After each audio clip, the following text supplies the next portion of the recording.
Year on, Naoto Kan has granted an exclusive interview to 7:30. He's told how he scuttled the plant operator's plan to pull all of its workers from the smouldering facility, a move one investigator says saved Japan. But questions still remain about Mr Kan's handling of the crisis, with new documents obtained by 7:30 revealing that his government kept the meltdown secret from the Japanese public. The ABC's North Asia correspondent Mark Willacy in Tokyo has the ultimate insider's view of the Fukushima meltdowns.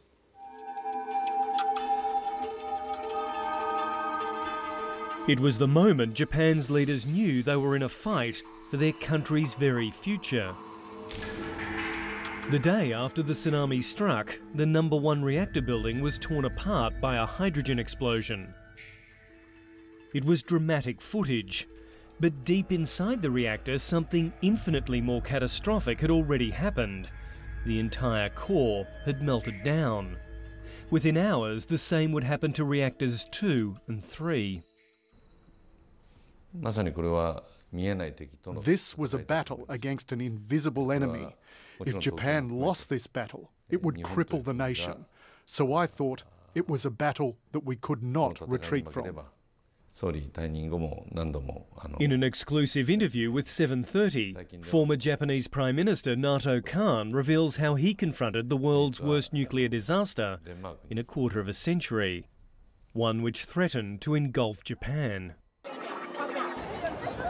Secret government modelling prepared in the days after the disaster warned that radioactive plumes could reach as far as here, the biggest metropolis in the world.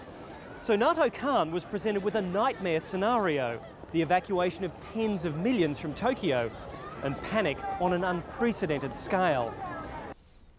Most of the central functions of Japan's politics and economy are concentrated in Tokyo. 30 million people live in the metropolitan area, so a mass evacuation would have risked people's lives. The damage caused to Japan would have been the same as losing a war. I think we were lucky.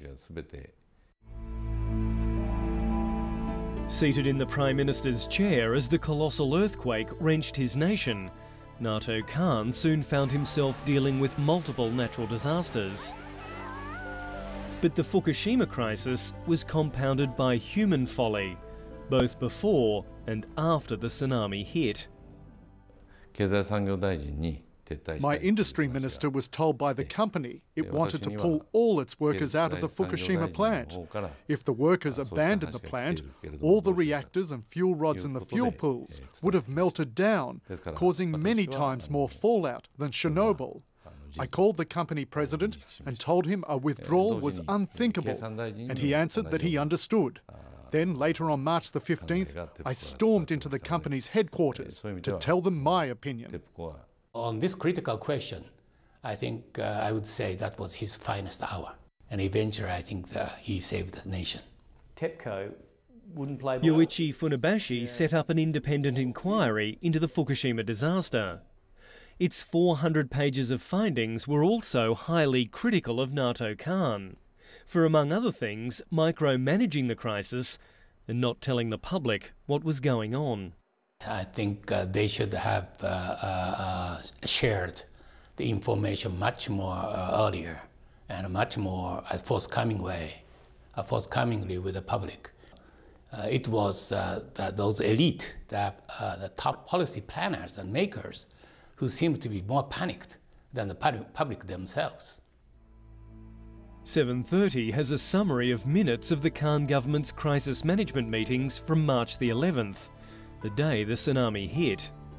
And they reveal that the spectre of a catastrophic series of meltdowns was raised by an official at that very first meeting, while at the same time that risk was being played down to the public. This is a summary of a meeting that you had on March 11, a crisis meeting, when someone warned at that meeting that if the emergency batteries did run out, there would or could be meltdowns. So you were aware of that on the day that the plant was hit, that there could be meltdowns. That was never conveyed to the public. Why was that? There were several opinions given at the time, but the view put to me by the Nuclear Safety Agency at the time was that meltdowns hadn't happened. So I absolutely did not hide anything that I knew. But it appears Mr. Kan wasn't being told everything by his nuclear regulators, because 730 has also obtained this document prepared by Japan's Nuclear Safety Agency, revealing it had figured out just a week after the disaster that there'd been meltdowns. But the public wasn't told that for another 2 months.